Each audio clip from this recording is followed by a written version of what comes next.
Vamos a dar inicio a esta segunda sesión que plantea la pregunta de por qué no se reduce la pobreza pese a los programas gubernamentales y recursos destinados a enfrentar la pobreza, y qué está fallando en las políticas públicas y programas, qué es lo que está faltando.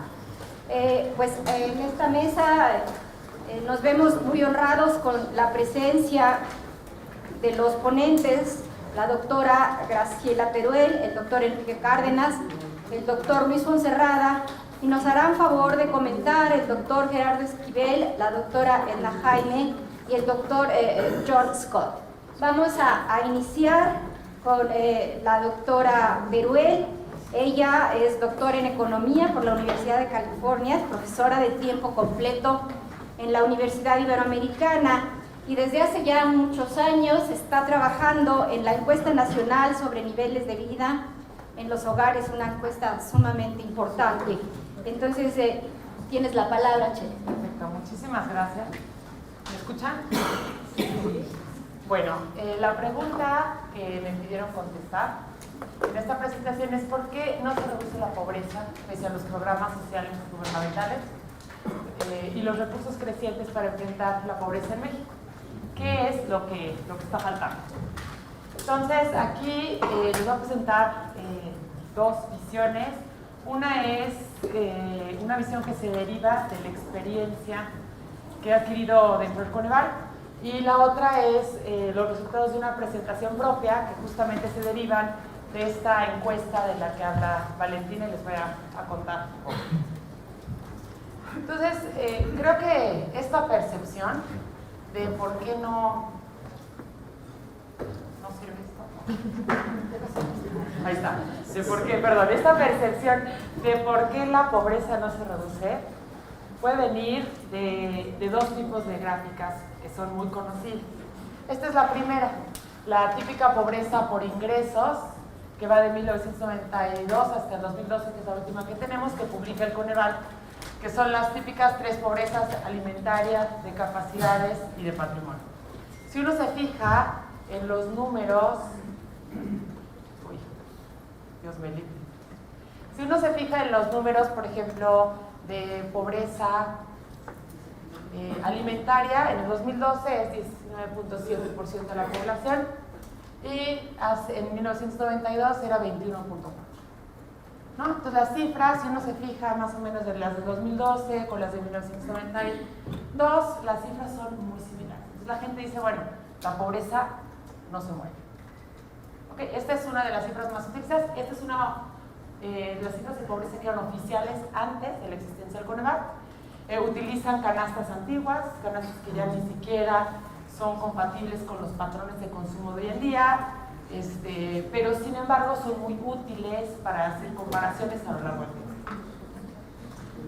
La nueva medición de la pobreza que tiene el Coneval, ustedes lo conocen, tiene dos espacios: el espacio del bienestar, que se mide a través del ingreso, el espacio de los derechos sociales, que se mide a través de las carencias.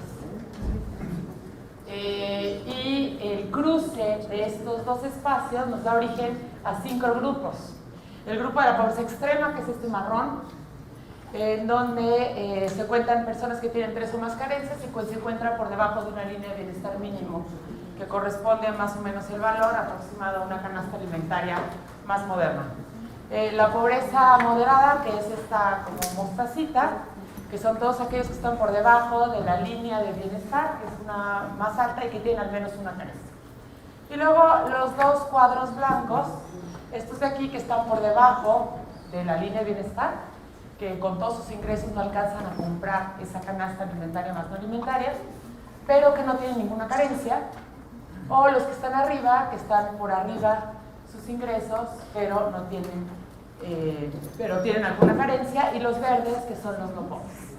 Esta es la nueva medición del bienestar, de pobreza de México, y la idea sería tener políticas públicas que nos llevaran hacia la derecha y hacia arriba, o sea, que alejaran a los pobres extremos hacia la derecha y hacia arriba, para salir hacia donde están los no pobres. Si uno ve estas cifras, la primera que se publicó fue en referencia en 2008, pero aquí eran muchas para poner las tres juntas. Si vemos aquí 2008, 2010 y 2012, y estos son los números, vemos que pues efectivamente tampoco cambian mucho a lo largo del tiempo. Vemos aquí, por ejemplo, pobres extremos en 2010, 10.4% de la población, en 2012, 9.8%. ¿No? Pobres moderados, 35.8 contra 35.7. Y así, entonces si ustedes siguen viendo los recuadros, pues tenemos 2008, 2010, 2012, y las cifras realmente son muy parecidas. Entonces uno podría pensar, bueno, pues sí, efectivamente, pues la pobreza no cambia, en este país está estática. Ok, entonces la pregunta es, bueno, ¿a qué se debe? Uno de los grandes avances que sí quiero mencionar con esta nueva medición de pobreza que hace el Coneval es que hace mediciones de pobreza a nivel de municipio, cosa que antes no se tenía. ¿Y para qué sirve esto? Si tenemos mediciones de cuántos pobres hay en cada municipio, o incluso tenemos otros indicadores de rezago social a nivel más chiquito, que es a nivel localidad, sirve para poder identificar mejor dónde se encuentran los pobres. ¿Okay? Entonces, esta nueva medición sí sirve, además, para hacer una mejor focalización. Ahora, esta nueva medición de la pobreza que tiene el Coneval, va más allá de la pobreza tradicional que veíamos nosotros antes. La pobreza tradicional solo se enfocaba en ingresos, solo medía a la gente pobre utilizando una sola variable, que era ingresos.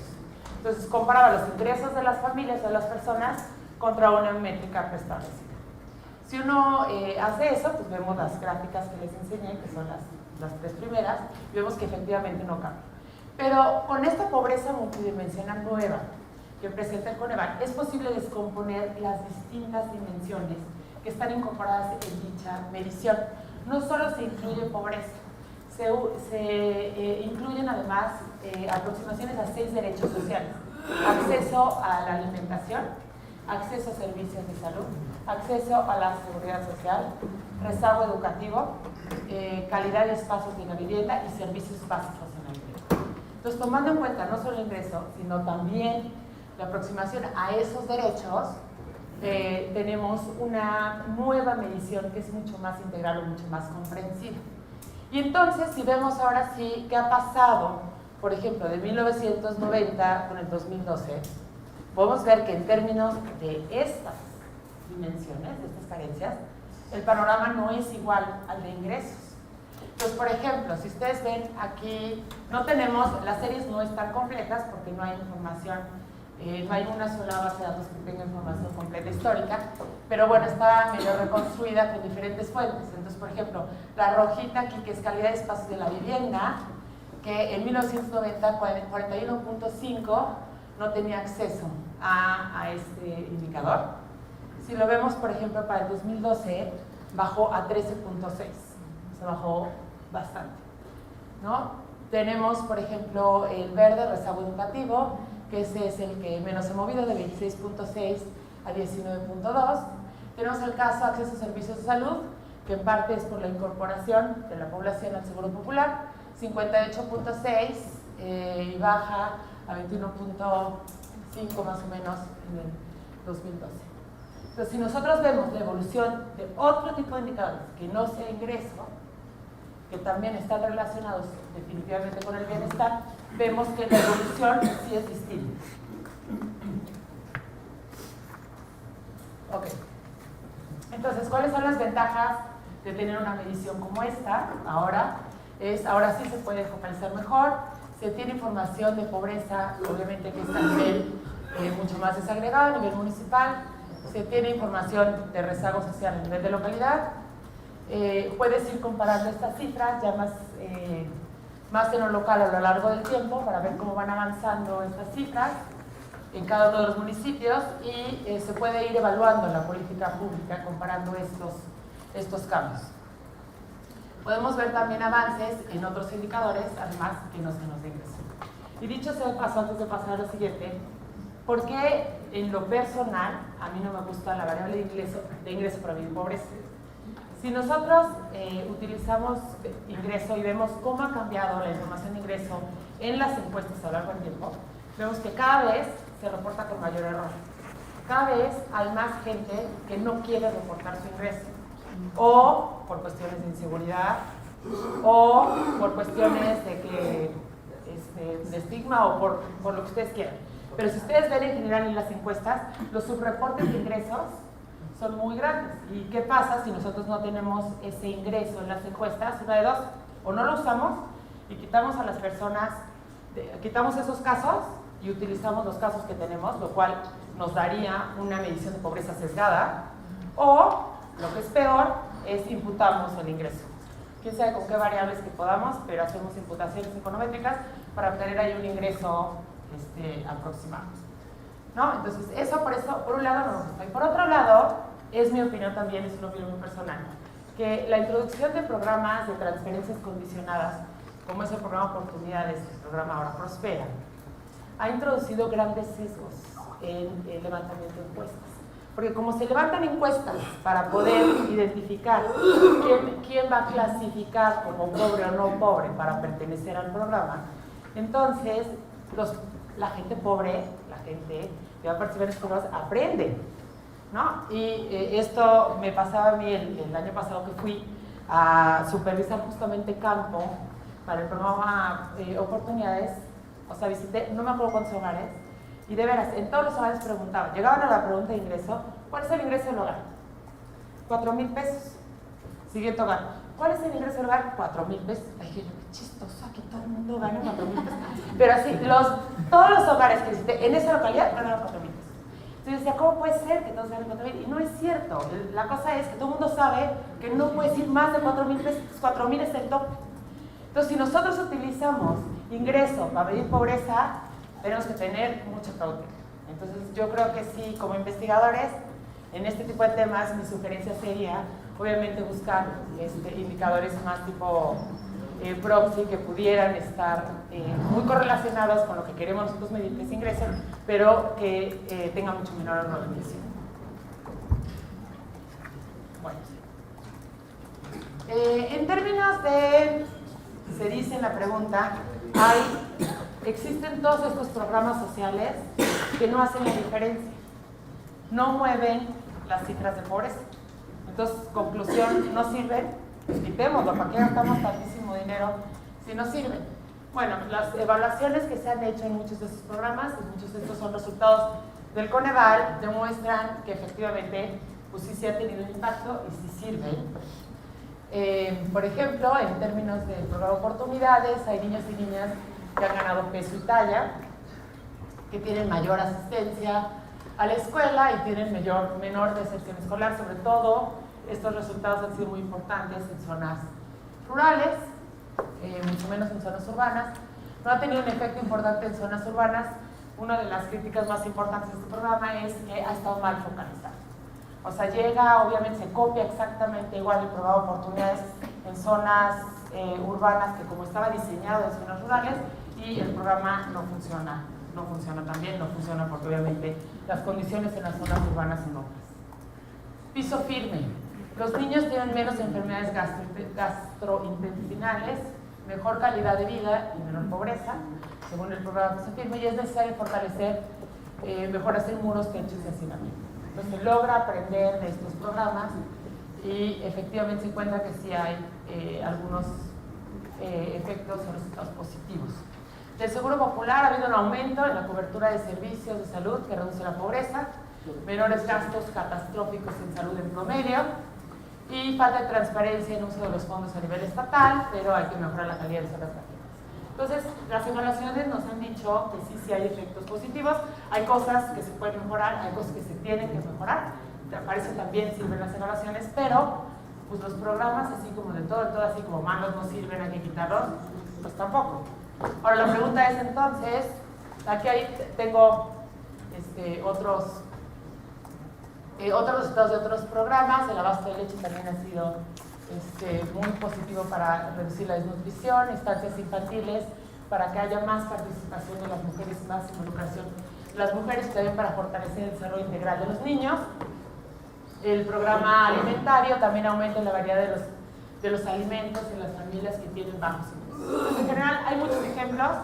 Como ustedes saben, hay más de aproximadamente 200 programas a nivel federal que han sido evaluados, y los cuales pueden ver ustedes ahí cuáles han tenido impactos positivos y cuáles negativos, se pueden meter a la página de Coneval y ahí vienen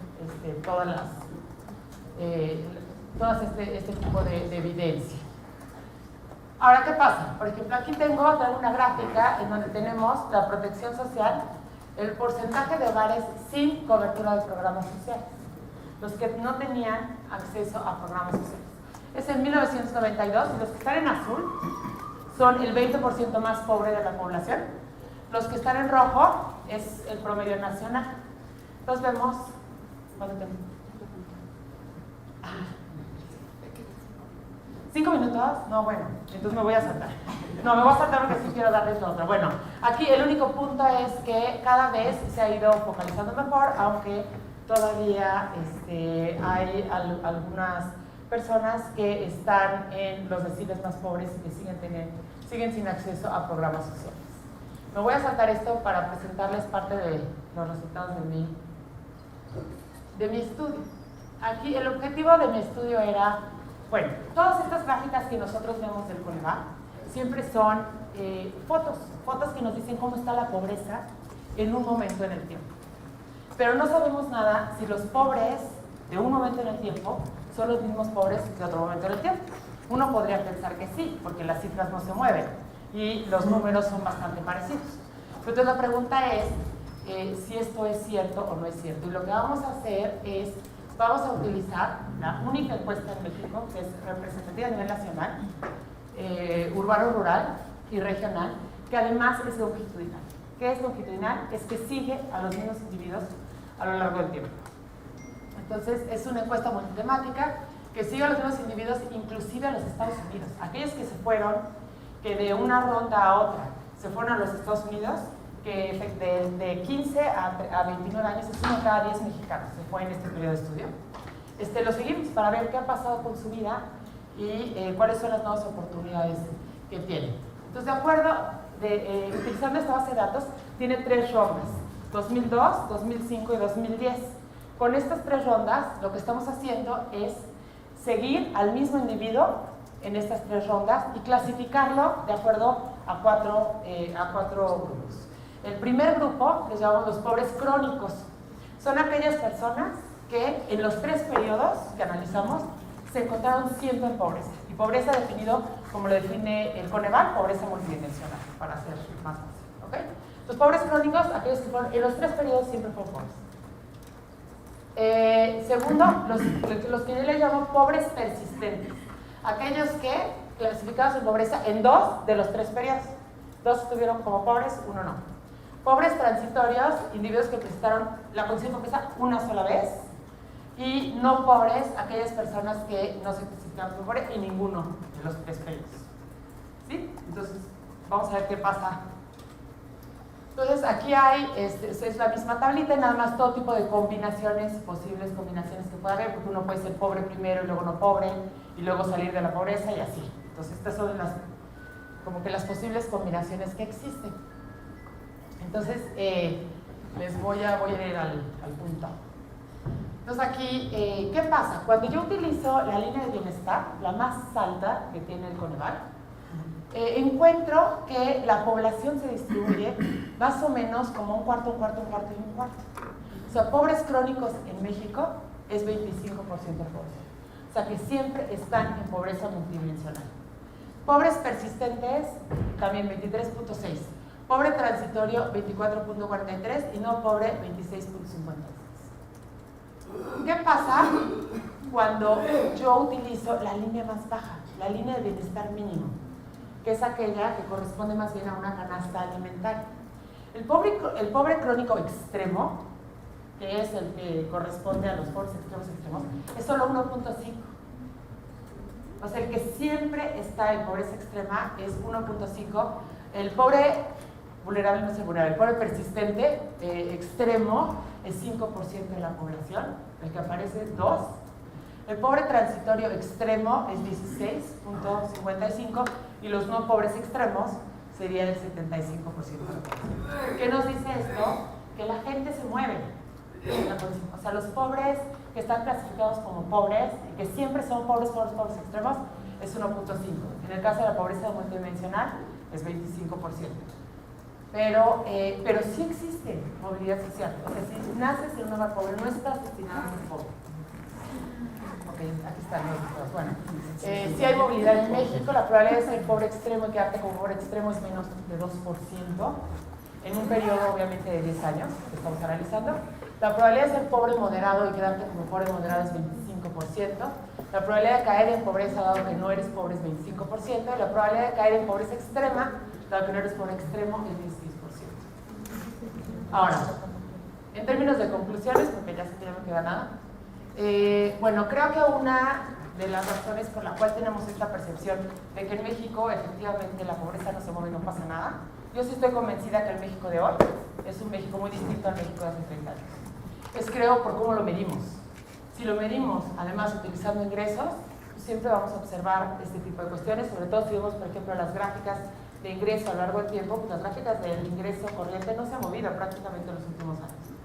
Dos, la focalización había sido difícil, había sido imperfecta.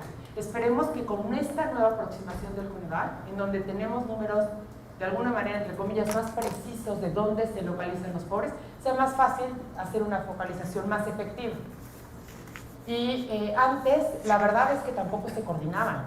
El programa Oportunidades tenía sus levantamientos, el programa de Zagarpa tenía sus levantamientos, el programa del PAL tenía sus levantamientos, y cada quien hacía sus fórmulas para elegir a sus pobres, y ahí se iban.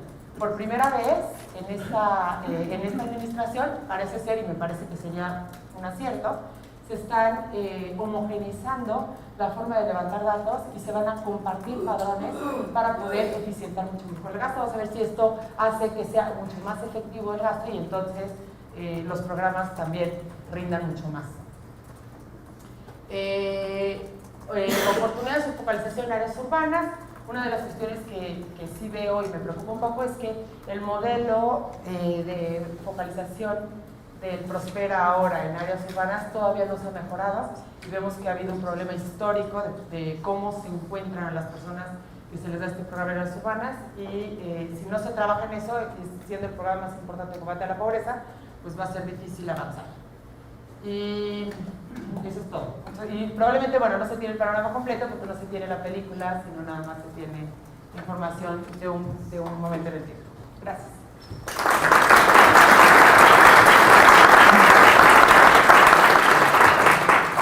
Pues muchas gracias a la doctora Teruel. Le vamos a dar la palabra ahora al doctor Enrique Cárdenas. Él es economista de Yale. Ha sido profesor invitado en el Colegio de México, en el ITAM, en el CIDE, en la Ibero y en varias universidades extranjeras. Actualmente es director ejecutivo del Centro de Estudios Espinosa Iglesias. Le damos la palabra. Gracias. Muy buenos días y muchas gracias otra vez por haber sido invitado a esta sesión que me parece muy interesante. Y bueno, en mi caso voy a ver una forma un poco alterna a lo que acaba de comentar ahorita la doctora Teruel, que es también distinto de lo que vimos en la primera sesión, en donde efectivamente eran fotografías sin saber, es decir, eran anónimos, ¿no? Tantos números de pobres que no sabemos si son los mismos o no. Y en el centro nos hemos estado dedicando también al estudio de la movilidad social, precisamente para tratar de saber si la gente se mueve o no se mueve. Y bueno, para esto, ¿por qué es importante? Porque es muchísimo peor cuando los niveles de pobreza recaen en las mismas personas y también es muchísimo peor cuando es imposible salir de ellas. Es decir, si las brechas para poder brincar son muy grandes, entonces, que tienen que ver con la desigualdad, pues se vuelve todavía muchísimo más complicado. Entonces, nosotros lo que diríamos es que es muchísimo más injusto entonces cuando no hay manera de que este índice de pobreza de las personas en particular pueda irse moviendo. Lo que quiere decir que si una composición móvil de la pobreza se amplía, es mejor, que no dependa de la condición en que se nace, es mejor. Es decir, a dónde terminas dependió de dónde naciste. Ese es el tipo de preguntas que uno se hace, y en la medida en que no dependa de dónde naciste hasta dónde estás llegando una generación después, pues entonces quiere decir que depende más de uno mismo y no de las condiciones donde naciste. Un poco el tema es el de la famosa accidente de cigüeña, ¿no? Ahí va la cigüeña volando y de repente pues, escupiendo niños aquí y allá o dejándolos caer, y de repente pues depende de dónde te dejó caer la cigüeña es como te va. Y eso es lo que quisiéramos, digamos, es donde, lo que no se debería de valer. Entonces, la igualdad de oportunidades y la realización efectiva de los derechos justamente amplían las posibilidades de subir en la escalera socioeconómica, y eso es lo que nos estaríamos, quizás, digamos, proponiendo. ¿Por qué es importante este estudio de la movilidad social? Porque el desarrollo de cualquier persona debe depender, como digo, más de su talento, de su esfuerzo, y no de las condiciones en donde tuvo bien nacer. Para esto, a diferencia de la encuesta de la que menciona Chely hace un momento, el CEI genera una encuesta también nacional, pero no es panel, es decir, no sigue a las mismas personas. Es muchísimo más caro, ¿no?, seguir a las mismas personas que hacerlo como hacemos nosotros, en donde más bien se le pregunta a las personas cómo era su situación cuando tenía 14 años, cómo es ahora, y algunas condiciones de sus padres, escolaridad, etcétera, que permiten encontrar una serie de relaciones o correlaciones interesantes. Entonces, la finalidad es justamente establecer qué tan movible es una sociedad mexicana, qué tan fácil es que una persona salga o se mueva dentro de la escala socioeconómica en la que vive. Aquí ciertamente no es, se podría hablar de dos tipos de movilidad, movilidad relativa y movilidad absoluta, pero por ahora déjenme comentarles, la encuesta misma entonces se basa en preguntas retrospectivas. Como les digo, a los encuestados se les pregunta cuál era la situación cuando tenían 14 años de edad. Es imposible que alguna persona de esa edad sepa cuánto ganaban sus papás, ¿no? Es imposible. Entonces lo que se hace es un cuestionario muy largo donde se derivan situación socioeconómica, y luego por el análisis estadístico se determina a qué quintil de la población pertenecía cuando era niño, y lo mismo cuando es adulto. Ahora que se le pregunta, las preguntas son solamente a personas de 25 a 64 años, pueden hacer divisiones por cortes, ¿en dónde está? Es una representatividad a nivel nacional de 11.000 individuos entre 25 y 64 años, y esta sí se distingue afortunadamente de que tiene una representatividad, la segunda encuesta, ya llevamos dos, entre hombres y mujeres jefes de hogar, que como veremos tiene mucha importancia la parte de género, mucha importancia. Entonces, bueno, les decía que el enfoque del informe es que es intergeneracional, son las opciones de movilidad social entre dos generaciones, y se refiere a movilidad relativa, es decir, en qué quintil de la población estabas y en qué quintil estás terminando. Entonces no es propiamente una movilidad absoluta, sino es más bien relativa entre quintiles de la población, entre 20% de la población. ¿Qué es lo que primero encontramos? Pues en términos relativos con otros países en donde se levanta una encuesta semejante, vemos que en México, de los que nacen en el quintil más pobre, el 48% de ellos, una generación después, siguen en ese quintil más pobre. Repito, no estamos hablando de movilidad absoluta, sino de relativa, ¿no?, en comparación con otros. En los demás países ustedes pueden ver ahí la proporción, entonces pues México es relativamente menos permeable que otros países. Si tomamos solamente a este 48% que nació en el quintil al quintil más pobre, y el 48% son los que se quedaron en el primer quintil de la población, vemos qué les pasó al resto. 22% subieron al segundo quintil, 14% al tercero, 11% al cuarto y 4% al quinto quintil. Es decir, ese es qué tan permeable fue para la gente más pobre, cuántos llegaron hasta el primer quintil o el quintil más rico, en fin.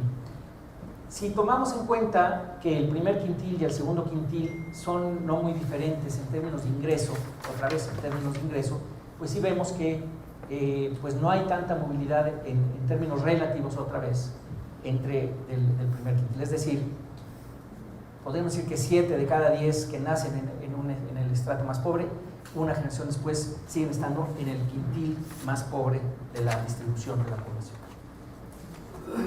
Al revés, si nos vamos al otro extremo, a los que nacen en el quintil más rico, vemos que el 52% en el quinto quintil se quedan ahí una generación después, y bueno, esto es lo que va pasando con ellos posteriormente, un año después, 3% llegan al quintil más pobre. Entonces, ¿qué podemos decir con relación a la movilidad educativa? Digamos, ¿qué fue de ingreso? Esta es la parte educativa. Vemos que ciertamente la cobertura se ha ampliado importantemente. Vemos que el lugar donde se nació no afecta la cobertura hasta el nivel de primaria y secundaria, es decir, prácticamente todo el mundo llega a primaria y secundaria, no importa dónde nació, pero no es así con relación a la preparatoria, a la universidad. Ahí sí claramente vemos que el logro educativo a nivel preparatoria y nivel superior sí dependen fuertemente del lugar donde se nació. ¿Cuáles son las cifras? Bueno, pues vemos que quienes nacieron en un hogar muy pobre, pues 11% se queda sin estudios, 28% con primaria incompleta, 33% con primaria completa, 16% secundaria. Es decir, solamente el 89%, si sumamos eso, el 89% no llega más allá de secundaria. La gente pobre, el primer quintil de la población. Si vemos al revés, la gente que nace en el quintil más rico, vemos que la mayoría se queda por lo menos en la prepa, ¿no? Y muy poquitos llegan. Aquí estamos viendo ya una especie como de trampa de la educación, o de la falta de una educación adecuada, porque si relacionamos esto, es decir, que la gente pobre cuanto mucho llega a secundaria y la gente rica cuanto menos llega a prepa, y vemos cuáles son los ingresos de la gente según su nivel de escolaridad, vemos que el quiebre importante, si bien va subiendo según el nivel de estudios, donde realmente empieza a subir más es a nivel de prepa y sobre todo a nivel superior. Entonces tenemos que si la gente pobre no va a pasar de secundaria y la gente rica no va a bajar de prepa, hay una fuente de permanencia, digamos, se está perpetuando la desigualdad simplemente por este hecho, ¿no? Entonces es importante por qué la gente pobre no llega más allá de secundaria. Si vemos ahora el tema de la brecha entre mujeres y hombres, ahí vemos también varias características fuertes, ¿no? Interesantes, importantes y dramáticas también. En primer lugar, sí hay más movilidad para las mujeres que para los hombres, pero no de la buena, sino de la mala. Es decir, hay más dificultad, hay más, para que una mujer salga del estrato más bajo es más difícil, para que una mujer caiga del estrato más alto es más fácil. Y eso, pues sí es medio grueso, bastante grueso, y vamos a ver algunas de las cuestiones de por qué. Un primer tema es, le falta una rayita ahí al azul, pero bueno, ¿qué pasa con la condición ocupacional de los padres? Si el nivel educativo del padre de la persona entrevistada mujer es alto, las hijas van a tender a tener mayor escolaridad. Y por lo tanto, y no sucede así con los hijos, es decir, hay una diferencia entre hijos e hijas. Y vamos a ver otras cositas que son medio fuertes y que seguramente para la acción privada, sobre todo, pueden ser importantes. Por ejemplo, de 100 padres que no estudiaron, 9 hijos estudian una licenciatura, pero solamente 3 hijas estudian una licenciatura.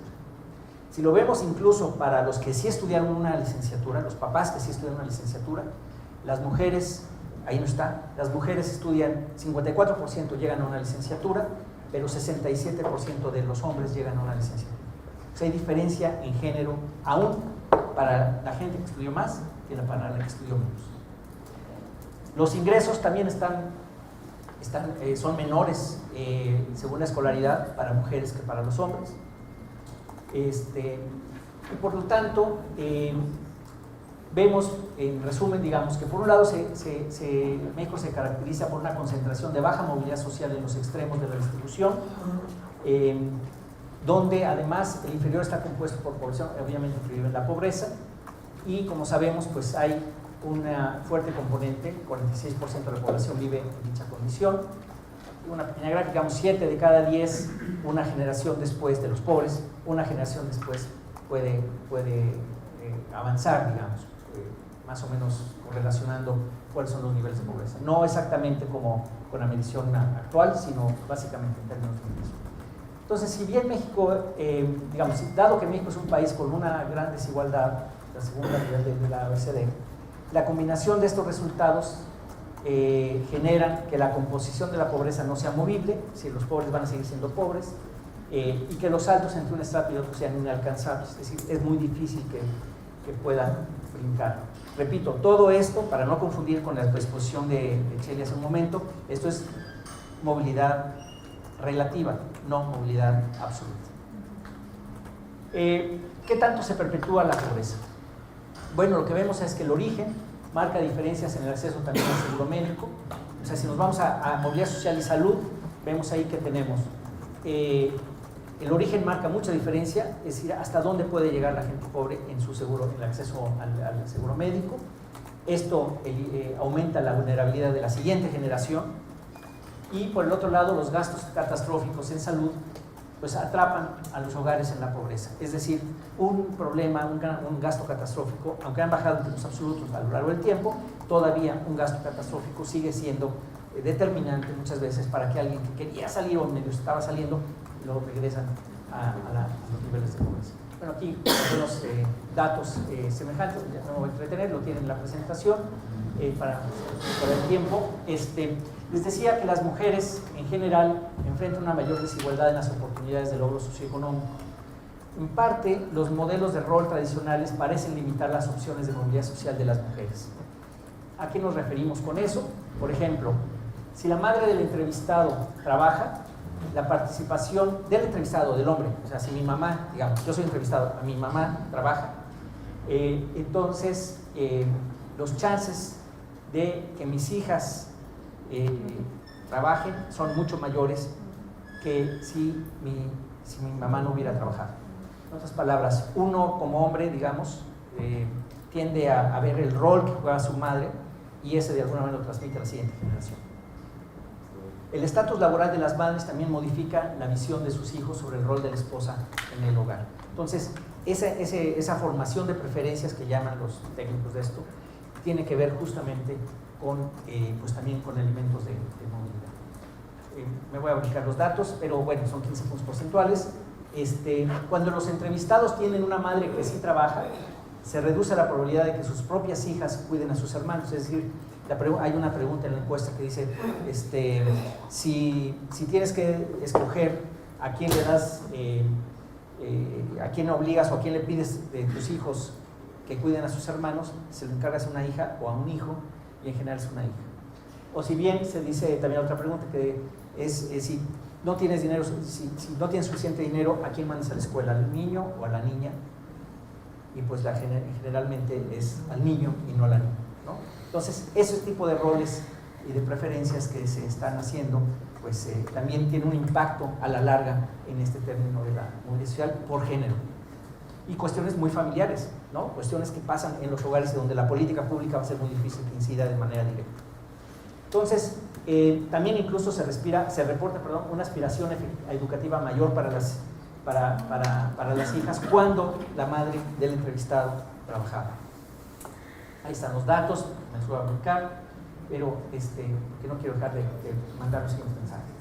La política social en México, entonces, a pesar de los esfuerzos, no ha logrado disminuir la pobreza, desigualdad y la baja movilidad en el largo plazo, repito, relativa, y en parte porque las intervenciones públicas tienden a suceder quizás demasiado tarde. Es decir, lo que se empieza a ver es que hay elementos que suceden antes de los 7 años, incluso antes de los 3 años, que son importantes para la movilidad social en el largo plazo. En parte porque las mismas políticas públicas pues no están diseñadas para atender a la población a lo largo del ciclo de vida, sino, como sabemos, bueno, ya lo vimos en las carencias, que si el piso firme, que si esto otro, no es a lo largo de todo el ciclo de vida de las personas. Entonces, el porcentaje de la población, por otra parte, el porcentaje de la población que vive en pobreza es mayor para los niños y los jóvenes que para los adultos. Eso también está medio grueso, porque lo que te quiere decir también es que, claro, la gente pobre normalmente tiene más hijos que ya no están los hijos, hay algo de eso, y es grave, creemos, que como sociedad haya más niños pobres que adultos pobres. De modo que el desarrollo temprano es un primer motor de la movilidad social. Hay que invertir en niños pequeños que son normalmente más vulnerables para poder reducir desigualdades y generar retornos altos. Esto no es de México, esto es en general, ¿no? Como está haciendo. Y bueno, aquí también de las personas que están en pobreza, ¿cuántos de los pobres llegan a ir hasta la escuela? Pues vemos que es mucho mayor para la gente, o sea, la gente que es pobre pues, va mucho menos a la escuela de los que son no pobres, a los niveles bajos de edad. ¿Cómo se puede lograr entonces cierto nivel de movilidad social en México?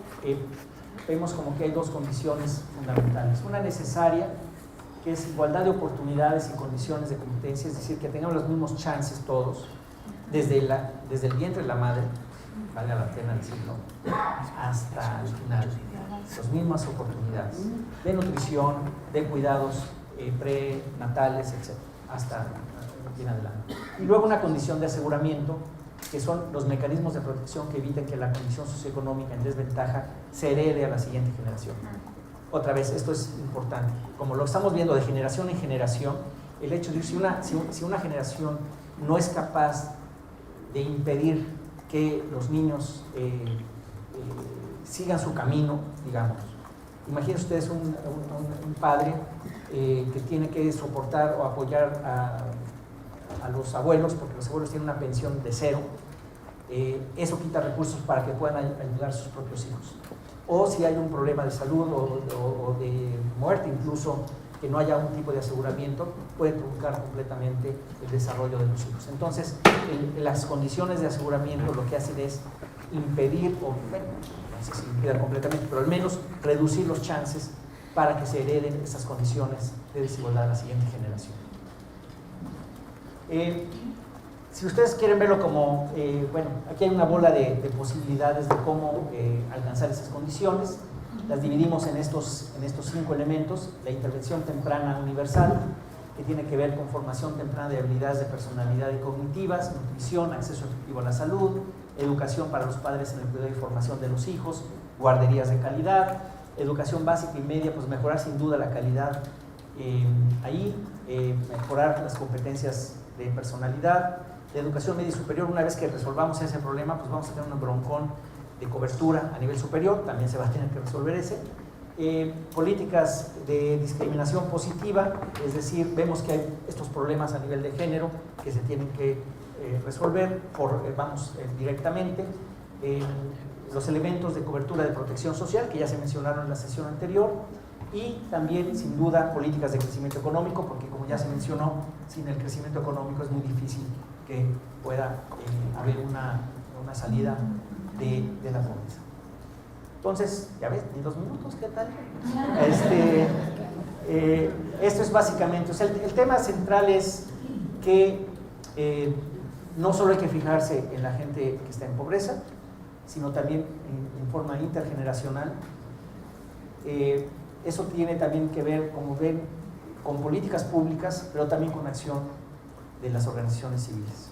Hay muchas cosas que el gobierno no va a poder hacer y que son fundamentales para poder promover la movilidad social. Hemos visto que claro que hay movilidad ascendente, como ya también lo muestra el estudio de Michelle, pero en términos relativos sí es duro, ¿no? Porque muchas veces uno ve alrededor también, o sea, es importante lo absoluto, pero también lo relativo. Y en eso pues, hay que poner mucha atención. Muchas gracias.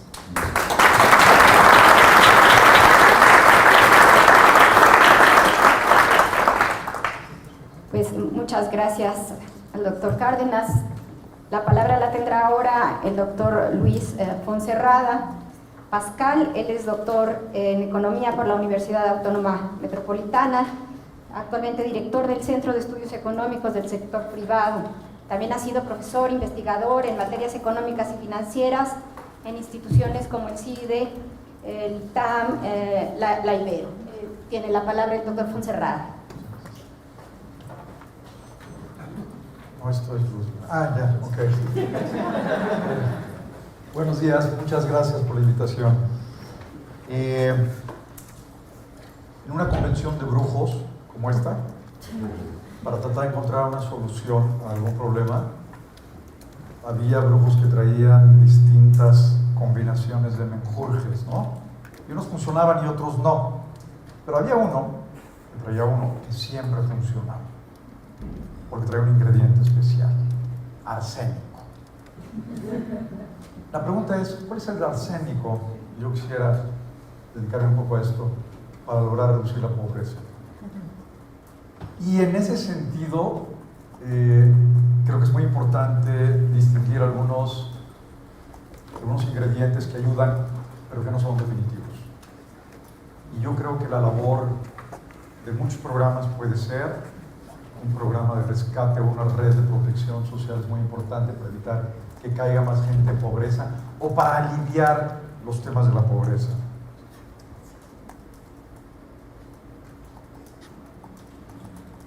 ¿Hola? Bueno.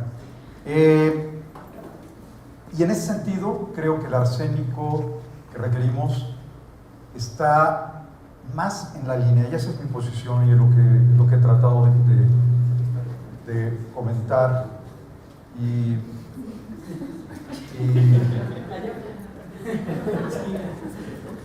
e insistir mucho en este tema. Y creo que la solución va en la misma línea que proponía don Lorenzo y en la misma línea que comentaba Gerardo, que no lo veo por ahí. Gerardo Esquivel. Ok. Tiene que ver con el crecimiento, pero tiene que ver con algo que espero poder convencerlos de esto. Bien. Déjenme hablar primero de la pobreza como producto de dos tendencias o de dos grandes variables. Una es el crecimiento y otra es la distribución del ingreso.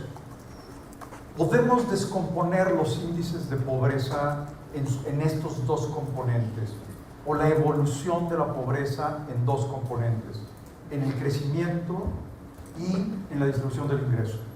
Los trabajos de Dati Rabalion, de Kakwani, de Nanak, y más específicamente tal vez el de Bourguignon y Jalilian y Kirkpatrick, retomados luego por muchos otros autores, hacen un gran énfasis con esto, y yo creo que es muy importante tenerlo presente, porque el crecimiento efectivamente no resuelve si cambia la distribución del ingreso. Y si no tenemos crecimiento y cambia la distribución del ingreso favorablemente, la pobreza se reduce. Yo hice durante mucho tiempo investigación sobre pobreza, y es una gráfica muy sencilla. Yo lo que les pediría que vieran, esta es una región norte, la República divide en 7 regiones, a la usanza anterior del INEGI, y demuestra que lo que sucede entre 2000 y 2002, la azul es 2000, la roja es 2002. El ingreso medio per cápita en el 2000 era inferior al ingreso medio per cápita en el 2002, en la economía. Debió haberse reducido la pobreza. Sin embargo, la línea de pobreza es la línea azul que está aquí, esta línea azul que ven acá. La curva azul se desplazó a la derecha porque el ingreso aumentó en toda la economía, y sin embargo el final de la curva es un desplazamiento importante hacia la izquierda. ¿Por qué? Porque cambió la distribución del ingreso brutalmente en ese tiempo. Se deterioró enormemente la distribución del ingreso. Eso hay que tenerlo presente. Vamos a combatir la pobreza. Creo que el ingreso es fundamental, crecer es fundamental, pero no podemos descuidar la parte de la distribución del ingreso. La pregunta que nos toca en este panel es: ¿por qué las políticas públicas no ayudan a reducir la pobreza?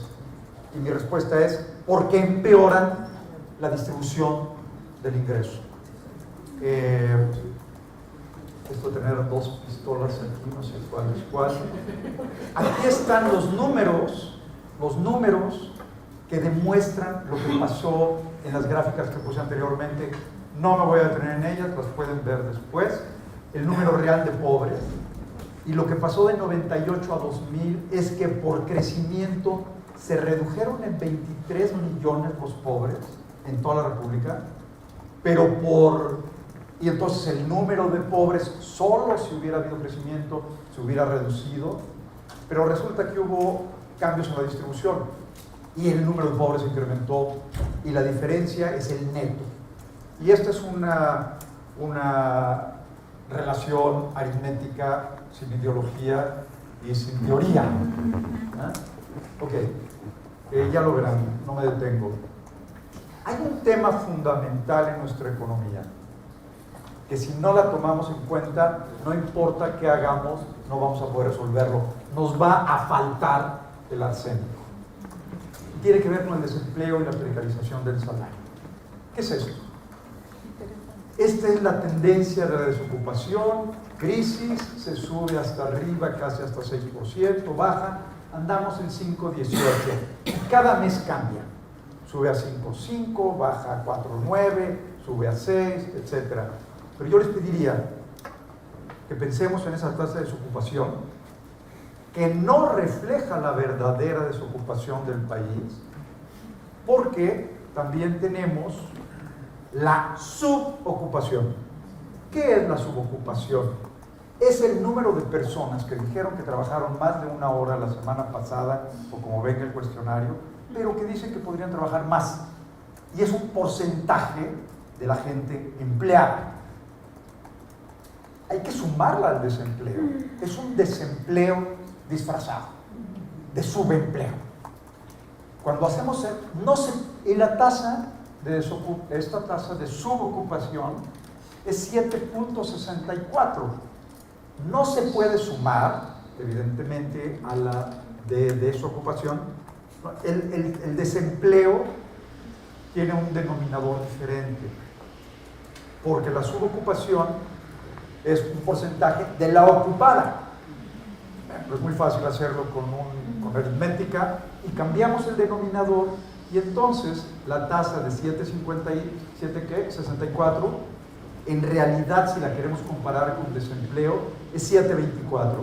Si le agregamos el 5,18, que sí es desocupación, tenemos 12,42 de desempleo real en nuestra economía, que son 6,5 millones de personas buscando empleo diariamente. Es una realidad. ¿Qué sucede con esto? Tenemos el efecto que tiene, bueno, además de que se cayó enormemente el poder adquisitivo del salario mínimo, no quiere decir que del ingreso medio. Además de eso, déjenme saltarme esto, tenemos aquí un fenómeno muy importante. Aquí es donde me quiero concentrar. Este es del 2007 al 2014, al segundo trimestre del 2014, junio del 2014, hace 3 meses. Perdimos empleos en el sector formal e informal, para estos efectos hay que sumarlos, por más de 5 salarios, que ganaban más de 5 salarios mínimos, perdimos 1,856,000 y que ganaban más de 3, 1,275,000. Estos son más de 3 millones de empleos con más de 3 salarios mínimos. Desaparecieron de nuestra economía en estos 7 años. Y la mayor parte de la creación de empleo se va por abajo de 3 salarios mínimos. Es decir, el empleo se está precarizando. El salario es cada vez menor en los niveles de empleo, en las fuentes de empleo que se van creando. Solo en el último semestre hay una pérdida de más de 1 millón de empleos en esos niveles de empleo. Ahora, ¿qué sucede? ¿Qué pasa con esta gente? ¿O qué explica esto? Pues explica que tenemos a 6,5 millones de gente buscando empleo. Trabajan por lo que se pueda, tienen que comer. Entonces, ¿cuánto les ofreces? ¿Un salario mínimo? ¿Medio salario mínimo? Hombre, lo que sea. Y además, ¿qué tipo de empleo y con qué cantidad de capital para emplearlo? con qué cantidad de fierros para emplear. Y no puedes crear empleos si no le das un mínimo de capital. Si quieres emplear a un carpintero necesitas un martillo o un serrucho, o si quieres hacer quesadillas necesitas una náfere. Eso es capital. Si quieres producir aviones necesitas una inversión de varios, probablemente cientos de millones de dólares para producir una pieza por trabajador. ¿Qué pasa? Hay una masa enorme de gente en nuestro país buscando empleo, presionando los salarios hacia la baja. Y somos incapaces de absorberlos. Este es un tema fundamental. La pregunta es, ¿y por qué somos incapaces de absorberlos también? Entonces, esta es una realidad. Ahí está. ¿Va a parar? ¿Por qué va a parar? Porque vamos a tener programas asistencialistas dirigidos a ganar votos, porque vamos a tener piso firme. Los empleos no van a mejorar por piso firme, pero sí ayudan a mejorar la calidad de vida de la gente. Qué bueno que existe el programa de piso firme, y qué bueno que existen otro tipo de redes de protección para evitar y mejorar el nivel de vida. Pero no es esto lo que va a reducir la pobreza.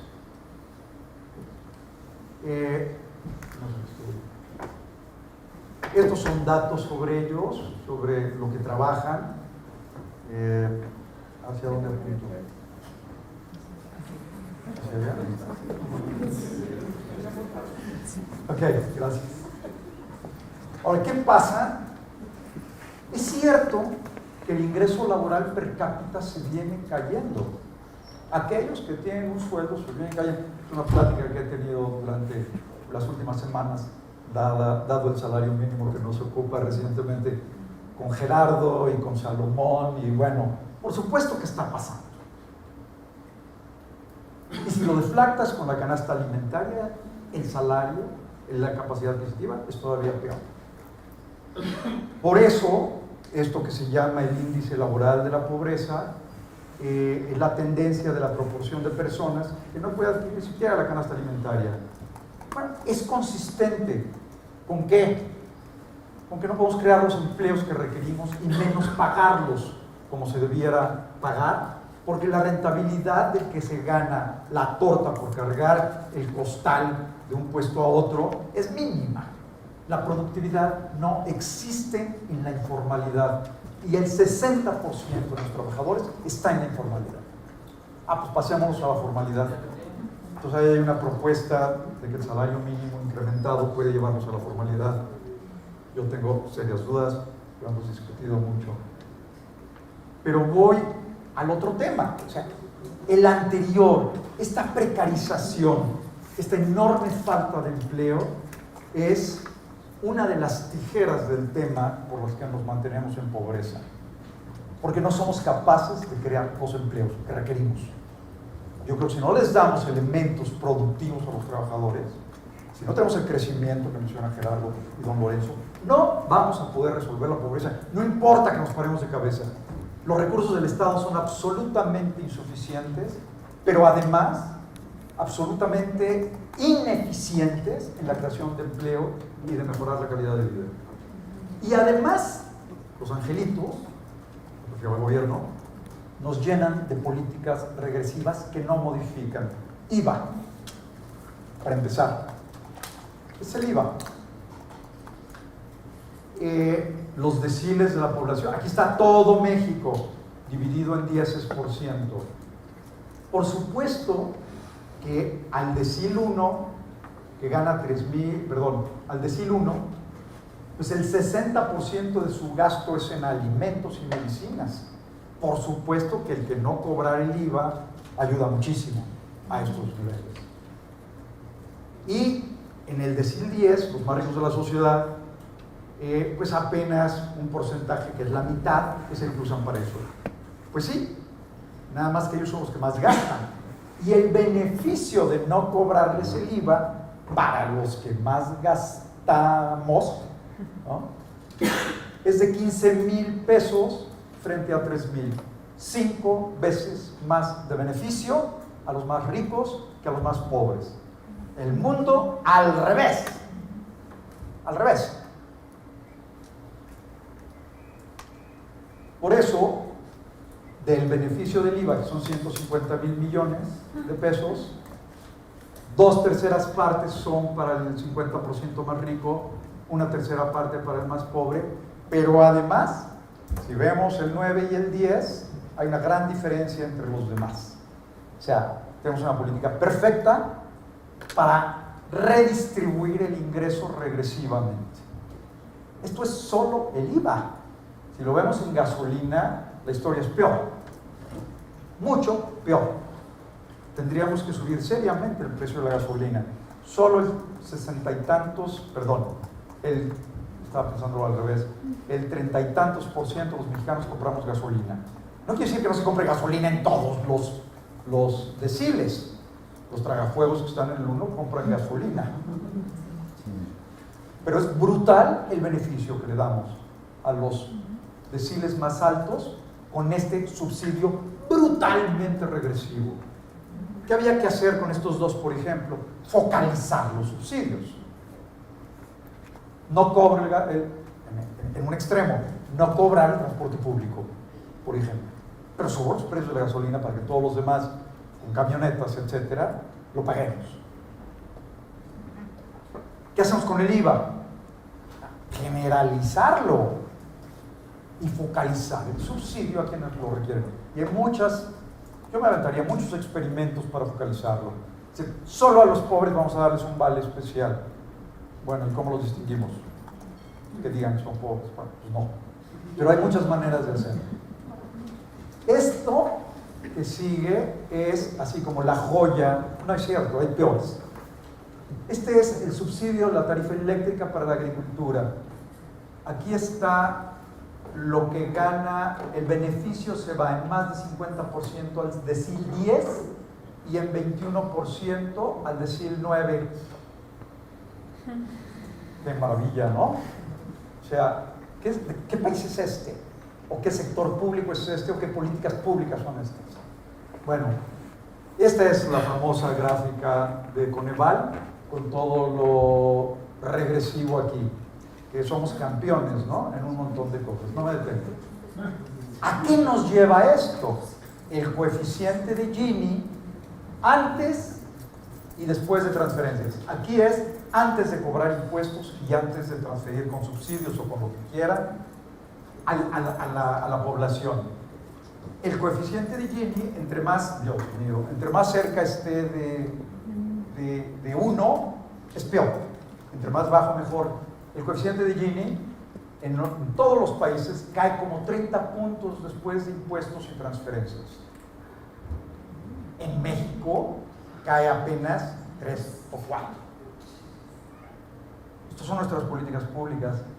Pero si además hacemos un Gini de los hogares, incluyendo subsidios a las gasolinas y el IVA, e imputamos eso como una forma de desigualdad, con el Gini, yo creo que ya me pasé. Aquí está. Pues el Gini no solamente no baja, se incrementa. Y si recordamos la primera gráfica, el crecimiento es muy difícil que compense los cambios en la distribución del ingreso. Entonces tenemos políticas brutalmente regresivas. Creo que la gran solución, resalto todo esto, es crear empleo. Pero ¿cómo creamos empleo?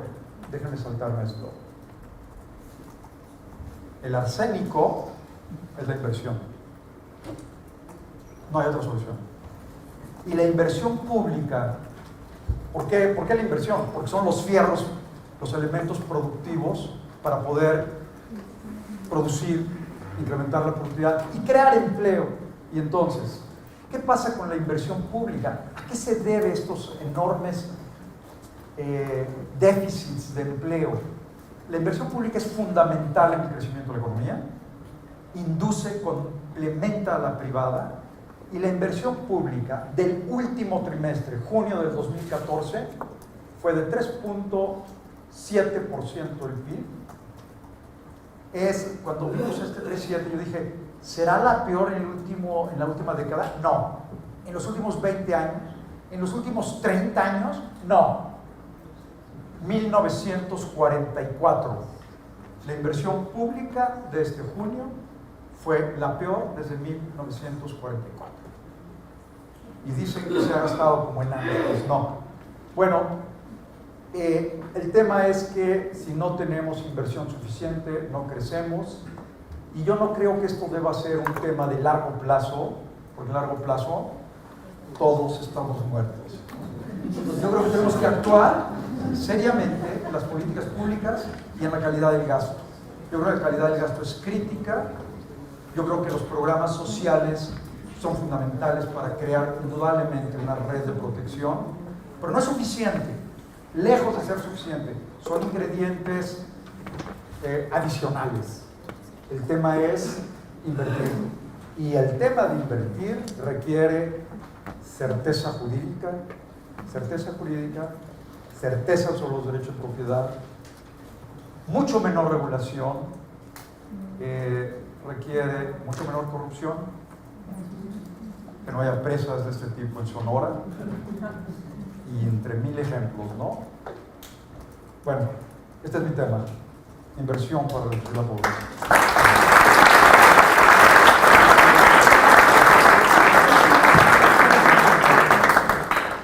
Pues vamos a pasar a los comentarios. El doctor Esquivel nos hace favor.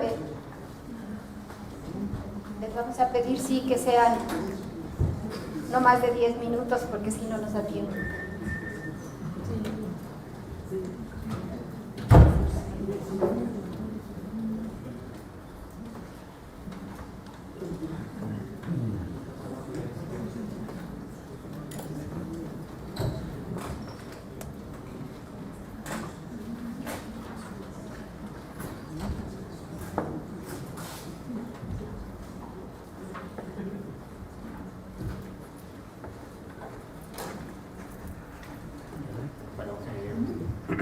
Bueno, gracias de nuevo por invitarme a participar ahora en esta ocasión como comentarista.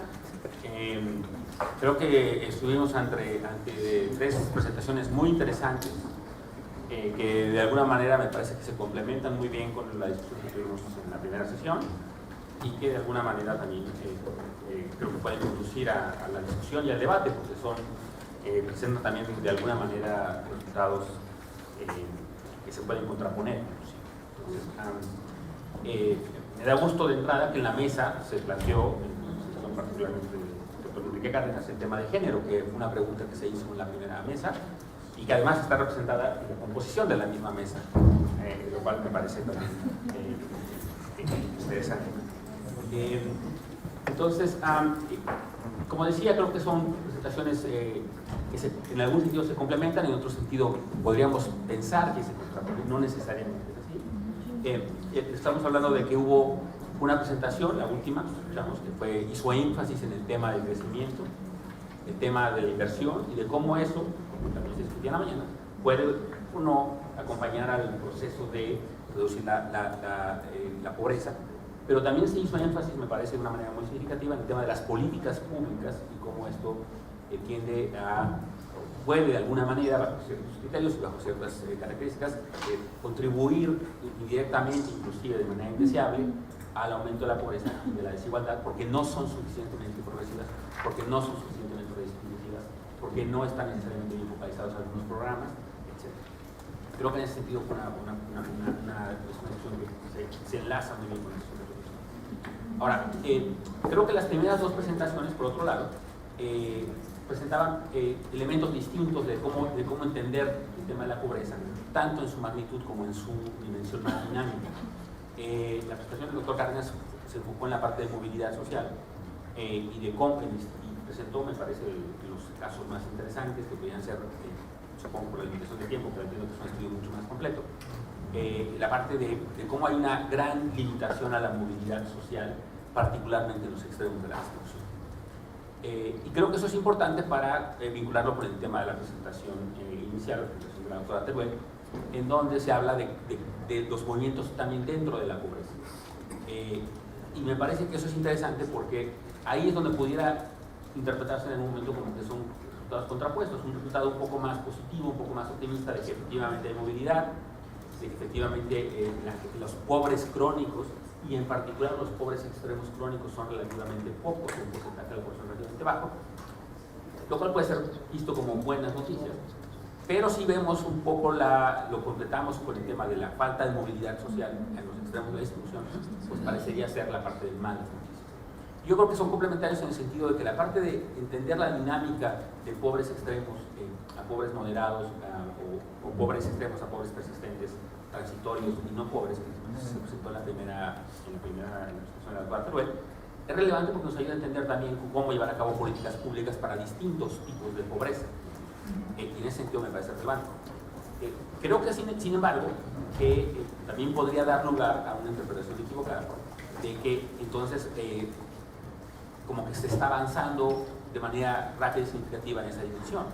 Creo que el hecho de que la gente salga de la pobreza extrema y que transitoriamente pase a la situación de lo que se llama pobreza transitoria, porque sale en ese momento de la pobreza extrema, quizá en una transición, en una ronda de las tres que se analizaron, es importante saber que eso ocurre, es decir, que hay movilidad, pero también es importante saber que no necesariamente sale de la pobreza. No, Y hay otros que entran, exactamente. Ese es un poco lo que quiero decir, que ahí es donde no hay que perder de vista esa dimensión. Lo que importa en todo caso al final es el hecho que en conjunto hay una cierta vulnerabilidad entre la población, y eso es parte del problema. Es decir, sí puede haber esa movilidad en la parte más baja de la distribución, de pobreza extrema, pobreza moderada, y pobreza lo que llamamos persistente o transitoria, pero otros están cayendo al mismo tiempo, y entonces en su conjunto no se está batiendo suficientemente rápido la pobreza, y entonces eso explica un poco, creo que en ese sentido es que es compatible la discusión, en parte además son ámbitos diferentes, ya se explicó que una es absoluta y una es relativa, pero creo que se explica en buena medida el hecho de que por otro lado tenemos esta movilidad social relativamente baja en los extremos de la distribución, donde sí, en donde uno nace, condiciona de manera muy significativa en dónde vamos a estar. Y creo que eso es lo preocupante, y en ese sentido me parece que la discusión y la gama de propuestas que se plantearon en la presentación del doctor Enrique Cárdenas es muy importante, porque ahí se están planteando distintas dimensiones en las que se puede atender, y donde la política social pues puede tener incidencia que a lo mejor no la ha tenido suficientemente hasta ahora por distintas razones, pero que en parte, como decía antes, porque hay otras cosas que son regresivas, como el ejemplo que mostró Luis Monserrada de la parte de subsidio a la tarifa eléctrica de agropecuario, que es muy regresivo. Entonces hay estas cosas que hacen, que neutralizan la parte positiva de la política. Y creo que en ese sentido, cuando vemos los resultados, efectivamente, no parece ser tan efectiva a pesar de las evaluaciones favorables que tienen ciertos programas. Porque, como decía antes, lo que observamos al final del día es el conjunto de la política social y económica. Y la política social, y en particular un programa como Oportunidades, que creo que está relativamente bien diseñado, que tiene buena focalización, que ha mejorado la focalización, como lo presentaba una gráfica de la doctora Teruel, pues termina no siendo suficiente. Y entonces la política social y ha sido en México, como lo dijo algunos comisarios latinoamericanos hace algunos años, termina siendo la ambulancia que va recogiendo a los heridos, que va dejando la política económica de este país. Entonces se va generando por distintas razones, la política fiscal, la política económica, la falta de crecimiento, la inequitativa de redistribución de ingresos, va generando una serie de heridos que la política social va tratando de curar y de mitigar los costos de eso, pero termina siendo insuficiente.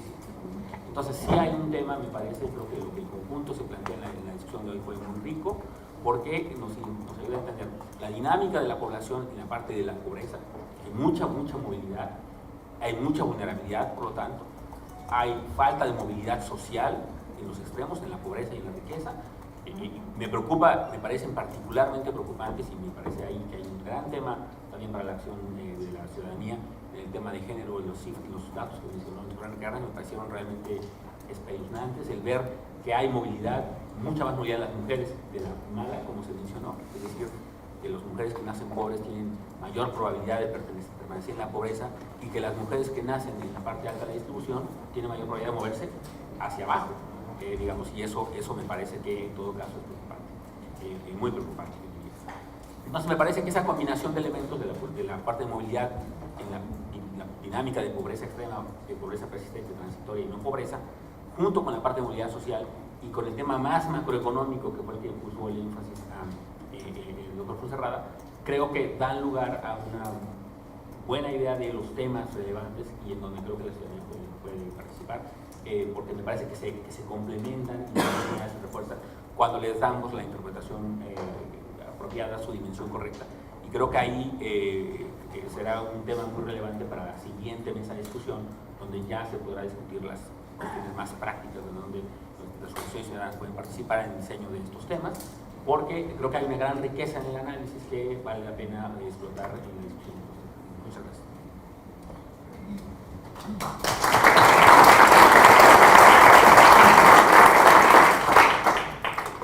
Vamos a pedirle ahora su comentario a la doctora Edna Jaime. Ella será ponente en la sesión siguiente, pero doy unos datos breves sobre su currículum. Ella es licenciada en Ciencia Política por el ITAM y es fundadora y directora general de la organización México Evalúa, que está dedicada al análisis, monitoreo y evaluación de políticas públicas, básicamente en el área de seguridad. Muchas gracias. ¿Se escucha bien? Sí.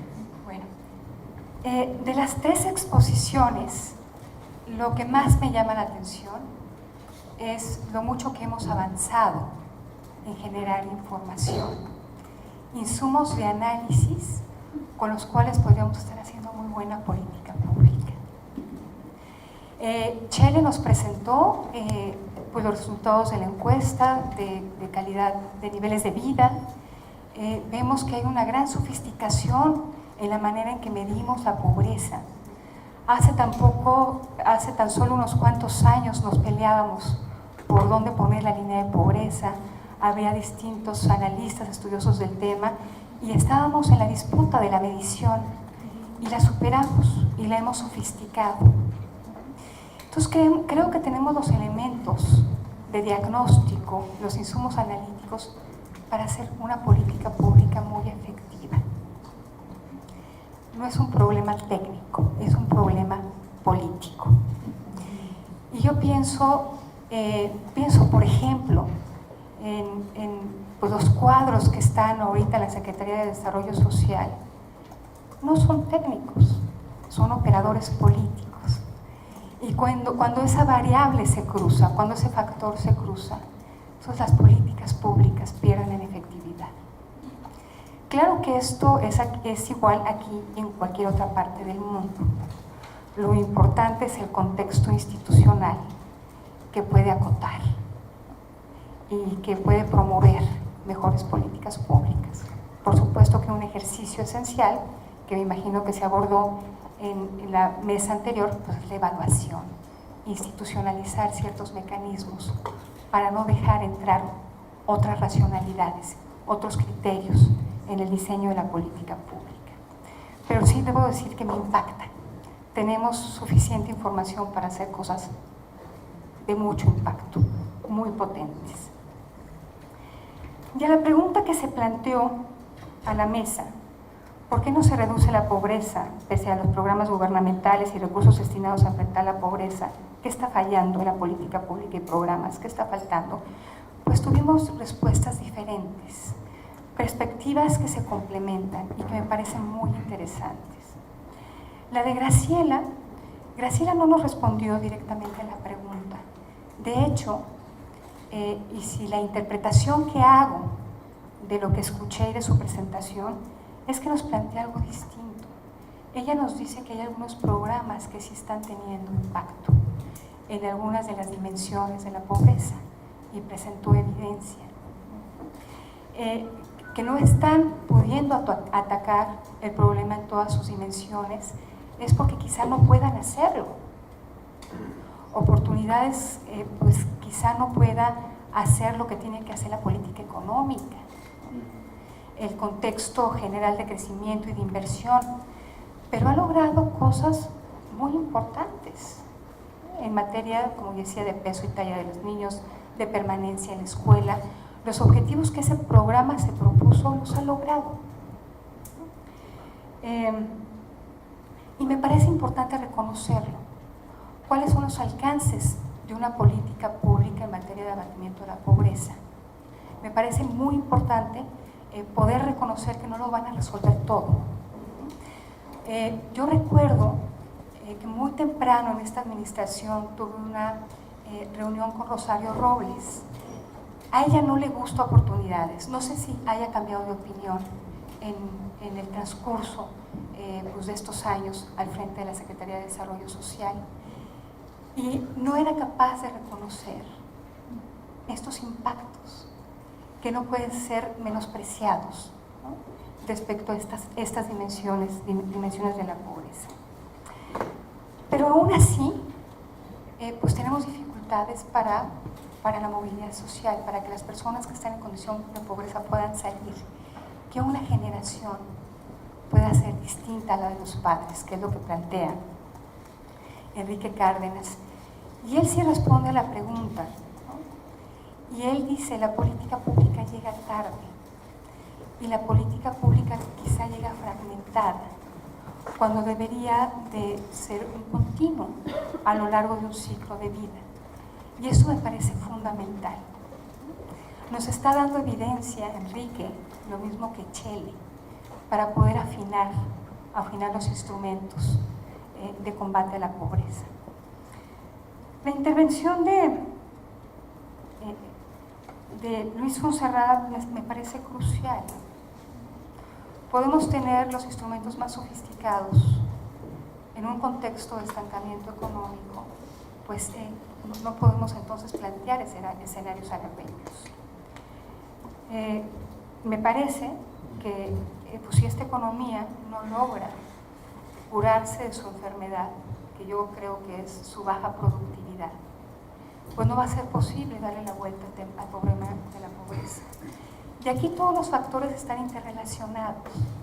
Aquí es donde las políticas públicas deben de hablarse entre sí, no estar fragmentadas, no están compartimentalizadas. O sea, necesitaríamos tener políticas públicas pues que se tejieran en una visión integral.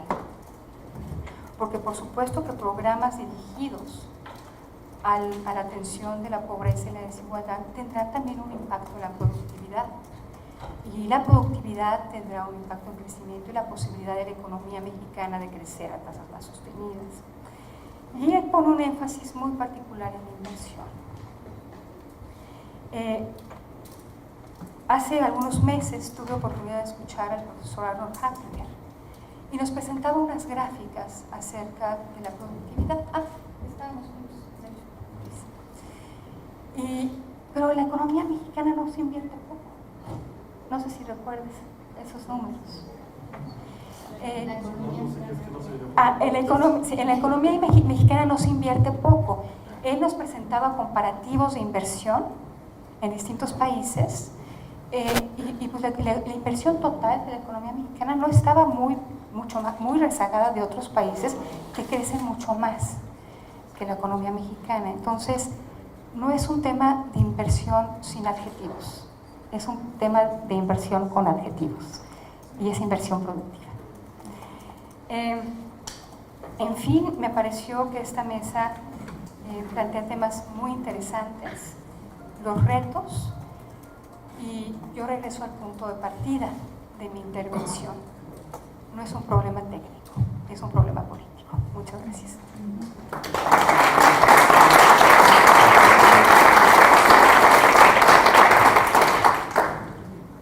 Bueno, conectando con el último comentario, yo coincido que ese es un tema político y de instituciones, pero también yo diría que es un problema técnico bien complejo. Tanto así que creo que viendo el conjunto de presentaciones que hemos tenido hasta ahora en la mañana, pues ninguno de nosotros hemos podido contestar o darles una respuesta simple y clara de qué explica, por ejemplo, la baja productividad y el estancamiento de la productividad de la economía mexicana en los últimos 30 años, ¿no? Yo creo que son un conjunto de factores y factores bien complejos y que atacarlos también a su vez es bastante complejo. Y quiero empezar con la presentación de Luis Fonserrada porque es el tema distributivo es algo a lo que me he dedicado. Pero primero, al final me quedé un poquito como en el final de Citizen Kane, viendo cuál era el ingrediente mágico que se había anunciado al principio. No sé si era la inversión como punto general, pero me quedé esperando cuál era el punto, el arsénico, exacto. Y yo creo que no hay un arsénico. Yo en lo particular creo que tiene que ver con esto de si es un tema técnico-político. Creo que realmente la clase política no sabe, y no es un tema es en gran medida un tema de conocimiento. No hay una receta fácil. Por ejemplo, para darles un ejemplo muy claro que ahorita está en la agenda pública, ¿no? México tiene un gran hueco de políticas públicas en pequeños productores, ¿no? Hay política social que llega al campo, a familias, a hogares rurales muy pobres, y hay política productiva que llega a grandes agricultores, pero no hay política productiva que llegue a los pequeños productores. Hay muy poco de eso. ¿Por qué no lo hay? Pues puede ser porque hay una captura perversa de los grandes productores, y hay en parte, hay una captura, no hay ningún grupo mejor representado en las cámaras como grupo que estos, pero además hay una gran complejidad. Es mucho más complejo, dada la heterogeneidad tremenda que hay de los productores y de las características de los productores y su dispersión poblacional en el país, que cada uno de ellos o cada tipo necesita un paquete diferenciado. Es mucho más complejo resolver ese problema que, por ejemplo, lo que hacía Oportunidades, lo que hace Próspero hoy en día, que es dar un paquete estandarizado a toda la población con ciertas características, el mismo paquete, ¿no? Eso es muy sencillo. Parecía bien complicado, ¿no? Antes de que se hiciera, y fue un gran logro hacerlo, porque se pensaba que no se podía que era muy difícil, por ejemplo, inclusive transmitir recursos monetarios en zonas rurales, pero se logró. El tema de los productores es mucho más complejo, y es un ejemplo, ¿no? Hay otros que son mucho más sencillos, y hay otro tema distributivo, ¿no? En efecto, el análisis de los subsidios es fundamental, de los subsidios a gasolinas y al IVA, aunque quisiera aclarar que no aumenta la desigualdad, no hay manera en que aumente la desigualdad de ingreso, simplemente son una manera tremendamente ineficiente de reducir la desigualdad. Entonces el análisis de Gini no sé qué base tenga, pero para que aumente la desigualdad en México, una transferencia o un subsidio tiene que ser más desigual que la distribución del ingreso. Un país como México hacer eso es muy, muy difícil, porque quiere decir que se puede hacer, ¿no? Y ahí les voy a dar dos ejemplos donde se hace, pero no son los subsidios a gasolinas y no son el IVA, porque pues, no tienen esa. Los que sí lo hacen son los subsidios, y son de hecho más importantes cuantitativamente, son los subsidios a la seguridad social contributiva, ¿no? El sistema de seguridad social en México contributivo, como la palabra sugeriría, parecería ser una transferencia pues, de tú cuando eres joven a tú cuando eres, y es en gran medida eso, pero además porque han estado por miles de razones, en parte por diseño, en parte por captura, en el caso de los públicos, hay subsidios de varios puntos del PIB, y esos subsidios sí son más regresivos que la distribución del ingreso. Esos subsidios sí aumentan la desigualdad, pero hay muy pocos casos, digamos, donde el Estado logra, porque quiere decir que le tiene que dar más de 40%, focalizar más del 40% del subsidio a los estratos de menores ingresos, ¿no? Y darle menos del 1%, que es su participación en el ingreso, a los estratos del primer decil, ¿no? Entonces, nada más para aclarar eso. Me centro ahorita rápidamente en el tema de la movilidad, que me parecieron muy interesantes y muy complementarias y muy sorprendentes en distintos sentidos las dos presentaciones. En el caso de la de Chele, y de hecho inconsistentes, a pesar de que una es relativa y la otra no, sí son resultados que me parecen inconsistentes y que requieren más investigación. Lo voy a decir por qué. Bueno, primero tengo una pregunta: si el 1.5% de pobres extremos crónicos son por los extremos multidimensionales. Entonces ahí se cruzan el hecho de que en el periodo de encuesta hubo una política pública muy poderosa que seguramente tuvo un efecto, que fue la ampliación masiva del Seguro Popular, que no cambió francamente masivamente el nivel de vida de las personas. Sí, por eso, pero bueno, mi propuesta dice, porque el 1.5% sí es muy sorprendente. No, pero si tú ves, por ejemplo, en las cifras en la ronda, se replica el 10% que tú observas con las cifras de ronda. Sin embargo, cuando las juntas, es cuando ves este número. Y eso es lo que es interesante. Sí.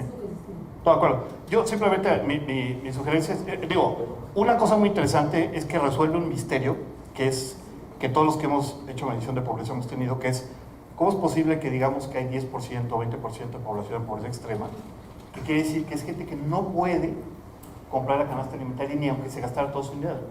Sabemos que se gasta 60%, no todo su dinero, entonces no debería existir, no debería poder subsistir.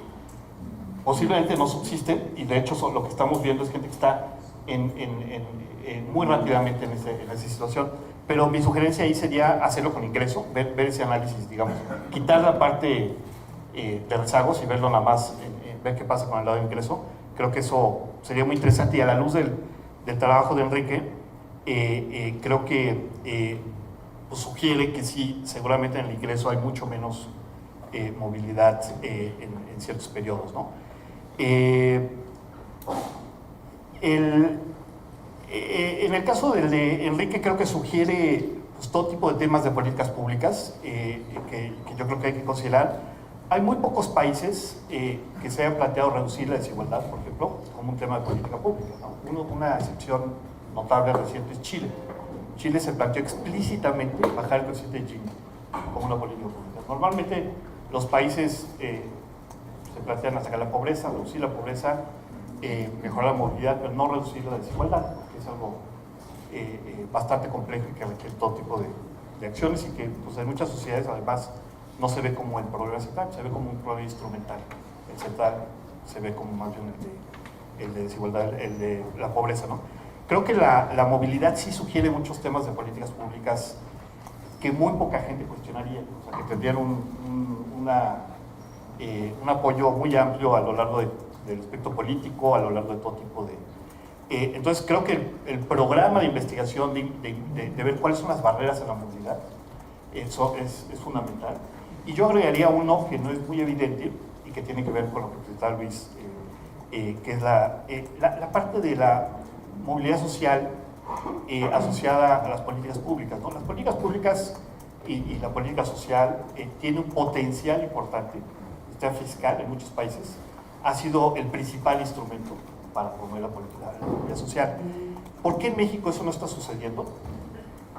Las comparaciones OECD-México son un poquito artificiales porque lo que hacen estos, tú para hacer esta comparación tendrías que tener a Suecia con el estado de bienestar sueco, 50% del PIB, y sin el estado de bienestar sueco, ¿no?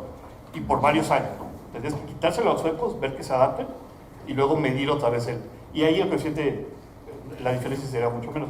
La razón por la cual resulta Suecia con un Gini parecido al de América Latina, una vez que le quitas el estado de bienestar, es porque lo haces artificialmente. Entonces tienes muchos ceros, tienes muchos viejitos que dependían totalmente de su pensión, y tú se las eliminas y resultan todos esos ceros. Obviamente no serían ceros, sería gente que recibiría ese ingreso de otro lado, ¿no? Entonces hay que poner, digamos, pero es cierto que el estado de bienestar, ¿no? el sistema fiscal mexicano, es tremendamente ineficiente y podría, aún con el tamaño que tiene, podría tener mucho más impacto redistributivo. Entonces, creo que ahí ese es un tema importante de política pública, cómo hacer para que lo tenga y cómo hacer, tiene que ver con focalización, focalizar mejor los recursos, eliminar ciertamente los subsidios generalizados, eliminar los subsidios a la seguridad social contributiva, mejorar los sistemas de protección social, tener una base, digamos, universal de protección social para la población en su conjunto, no nada más para la población, no dividir, digamos, formal e informal, etcétera. Hay una cantidad enorme de políticas públicas que hay que realizar.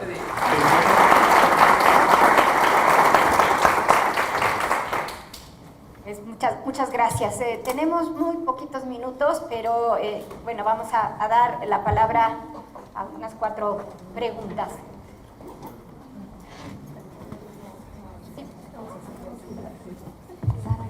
Rosario, es que allá porque no habías tenido chance y para que no han preguntado.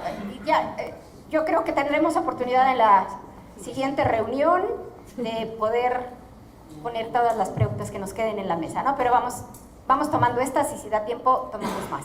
Buenos días, soy José Manuel Domínguez, presido el patronato de una fundación CCD. Permítanme mencionar 3 factores muy terrenales, ¿no? En México, particularmente promovido por la Iglesia Católica, ser pobre es bueno y generar riqueza es malo. Segundo, todos los programas y principalmente, o sea, olvídense de gobierno, iglesia, sociedad civil, han sido principalmente paternalistas, asistencialistas. Tercero, hay una creciente apatía e individualismo social que no podemos negar, y esta desintegración a la que ya se habían referido varios. Ante esto, creo que el problema fundamental como causa de la pobreza en México viene a ser que la aspiración máxima de un pobre en México es la supervivencia. Y mientras no seamos capaces de transformar esta mentalidad cultural en que aspiren a algo diferente más que sobrevivir, quizá cualquier recurso que utilicemos puede verse como malgastado. Con todo respeto para el doctor Gerardo Esquivel, yo difiero de las bondades de oportunidades. Creo que su diseño ha sido mucho más un paliativo, incluso genera mayores problemas con el tiempo, y por mencionar alcoholismo, violencia intrafamiliar, pero sobre todo yo creo que programas como Oportunidades han matado la creatividad, la iniciativa y la aspiración de desarrollarse principalmente en el campo. Aplaudo que el presidente haya reconocido que un programa como tal no ha cumplido, no ha logrado reducir la pobreza y que lo está transformando, y permítanme ser quizá un poco ingenuo, prospera ahora. El elemento fundamental de cambio parece ser algo relativo a incentivar el empleo, que podría ser extraordinario, pero me temo que la estadística no vaya a ser así, simplemente siga siendo más o menos lo mismo, ¿no? Yo estoy de acuerdo con el doctor Fonserrada. Esto es acerca de inversión, de generar empleos, pero más que empleos es empoderar a la gente para lograr su desarrollo por sí misma.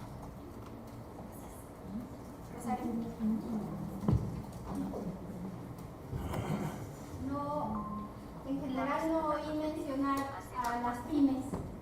Creo que desarrollar a México, sin considerar que la mayor parte de las empresas son pymes y que están dedicadas al servicio y a la comercialización y no al desarrollo de nuevos productos ni de tecnologías nuevas, es evitar una gran problemática y una realidad de México. Asimismo, creo que el financiamiento a este tipo de empresas no es necesario, es indispensable. Las líneas de crédito a estas empresas se llaman impuestos, o sea, usan el IVA, ¿no? El no pagarlo, claro. Usan el impuesto sobre la renta y las retenciones para financiarse, porque no tienen acceso a verdaderas líneas de financiación adecuadas.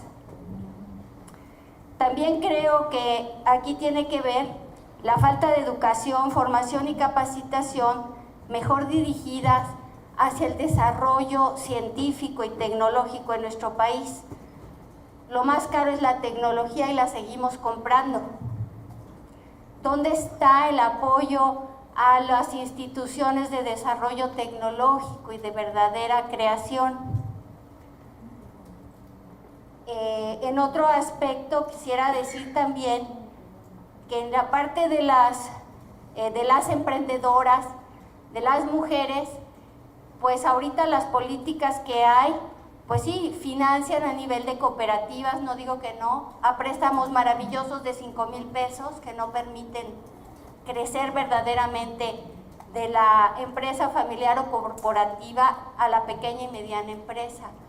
Yo conozco muchos grupos de mujeres, pero no pasan de 2, 3 mujeres que realmente producen, no estoy hablando de artesanías ni de otros sectores, que realmente producen conocimiento o tecnología a menor escala, pero que no tienen acceso a préstamos mayores a 5,000 pesos. ¿Cómo lo van a hacer?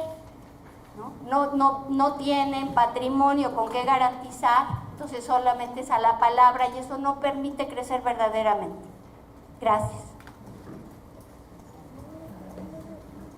Gracias, soy Sara San Martín del Centro de Estudios Ecuménicos y bueno, es muy compleja esta problemática de la pobreza multifactorial y también las respuestas creo que tienen que ser con muchas variables, incluyendo muchas cosas. Yo solo quiero señalar como dos cosas.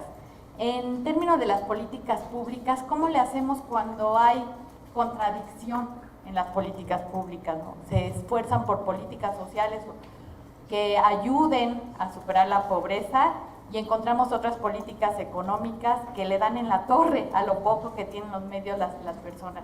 Un ejemplo, la política con las empresas extractivas de minería, ¿no? Ellas generan muchísimas ganancias, 550,000 millones de ganancias del 2005 al 2010, y solo de impuestos al un 1%, 6.500 millones. O sea, ni siquiera dicen están dando al país para invertir, sino se están llevando todo. Y junto con ello la depredación del medio ambiente, el quitar a la gente sus medios de vida, su territorio, la salud.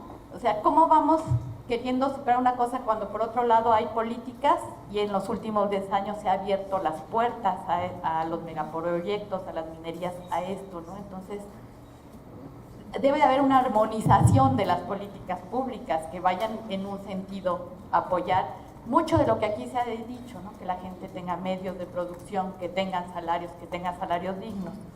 La otra es cómo podemos cambiar nuestra visión de justo de los pobres, como más bien sujetos de derechos y personas que han sido empobrecidas, son en situación de pobreza, no son pobres, están empobrecidas por muchos factores, históricamente, generacionalmente, y cómo ellos pueden participar, tienen espacios de participación en las decisiones que se toman de las políticas públicas y de su desarrollo y de sus medios para enfrentar su situación de pobreza. Ha habido esfuerzos, ¿no? El Banco Mundial en el 2000 hizo todo un estudio grande en diferentes países, 21 países, de voces de los pobres. La Secretaría de Desarrollo Social en el 2003 también hizo una encuesta a 3,000 gente, preguntándole a la gente cuáles son las causas, cuáles son las alternativas, y tienen cosas muy claritas que proponen, ¿no? Entonces, ¿cómo podemos incorporar también la voz en la construcción de la gente, ¿no? Una parte muy fuerte en una síntesis es un empleo digno, ¿no? Condiciones dignas de empleo, y también que no haya corrupción, que las instituciones funcionen. O sea, tienen muy claro las partes que les corresponde, pero también que corresponden a los demás sectores. Gracias. Bien.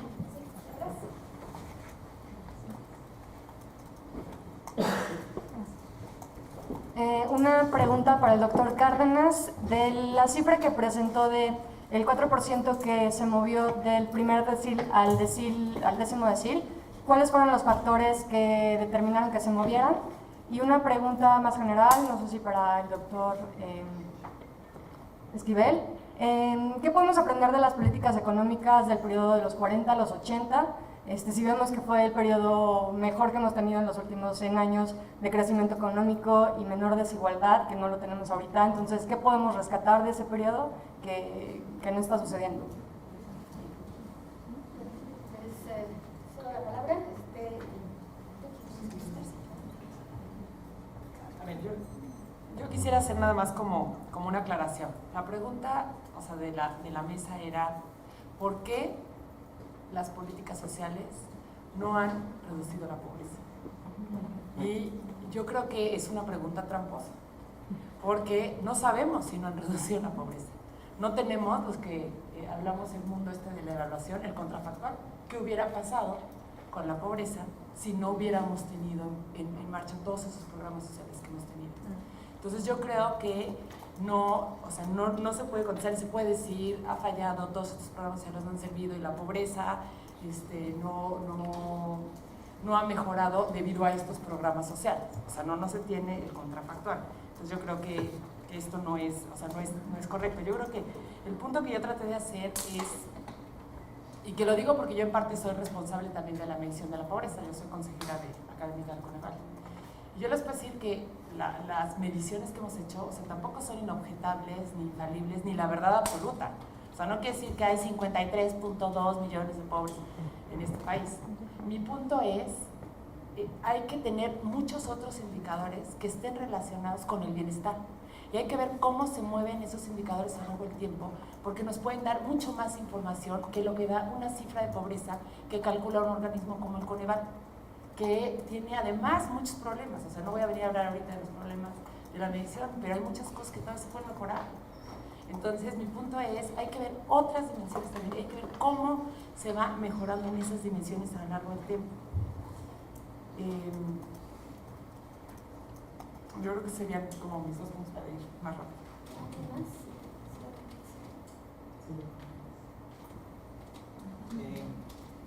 Bueno, yo quisiera agradecer los comentarios de todos, me parece que fueron muy interesantes, y también las preguntas, y obviamente contestar directamente la que me acaban de hacer, pero sí estaría yo de acuerdo en que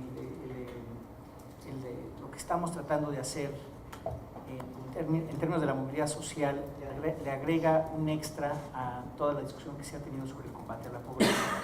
A veces esto de tratar de identificar, de quitar el anonimato de la gente. Tiene otra cosa que al ser multidimensional, al haber tantos factores que inciden en estos temas del bienestar, sí hay mucho lugar para política pública, como decía Edna, y decía también John hace un momento. Nosotros visualizamos en el CEI como que el tema es como de un arroyo. Imagínense ustedes un arroyo que lleva agua, pero que tiene piedras, palos, basura, y que eso hace que el flujo de agua se interrumpa o vaya más lento, ¿no? Y que entonces quizás lo que hay que hacer es identificar qué tanto afecta cada una de esas piedras, o sea, cuáles son las piedras, cuáles son los palos, la basura, que está impidiendo que eso fluya, para ir extirpándolas, por decir algo, y permitir que el flujo sea mejor, sea más rápido, que haya mayor fluidez. Y ahí sí creo que hay mucho campo no nomás de política pública, de mucho de política social. Y me gustaría comentar un dato muy rápido. Estamos trabajando con una organización civil de segundo piso que se ha planteado como objetivo facilitar la movilidad social. Eso nos llamó la atención porque nos vinieron a buscar y dijeron eso, ¿no? ¿Y ahora tú qué? Y entonces resulta que esta organización lo que está tratando de hacer, lo que va a estar tratando de hacer es alinear mucho del trabajo que ya existe sobre temas de mejora social, que tiene 1000 organizaciones, pero para tratar de darles una lógica de quitar estas piedras, precisamente, y de permitir cómo se pueden unir, cómo puede haber esta cosa. Y ahí cabe las pymes, y cabe a lo largo de todo el ciclo de vida, y no solamente de vida de las personas o de las familias, sino también de su actividad productiva. Entonces caben las pymes, cabe su financiamiento, no solamente, ¿no? Innovación, etc. Entonces, en ese sentido estamos como entusiasmados porque sí pensamos que hay manera de ir mejorando esto. Un comentario nada más en la parte de regresión, qué tan regresivos son algunos subsidios. Bueno, uno que te faltó, John, es el de el gasto público sobre las pensiones que se hacen. Ya ves lo que le toca a CFE o lo que le toca comparado con lo que le toca a los del Seguro Social o los trabajadores del Seguro Social, sí está cañón. Entonces, bueno, es un detalle. Y luego, cómo se movió la gente hacia arriba en forma directa pues puede ser varios factores. Tenemos un trabajo que estamos por publicar de historias de vida,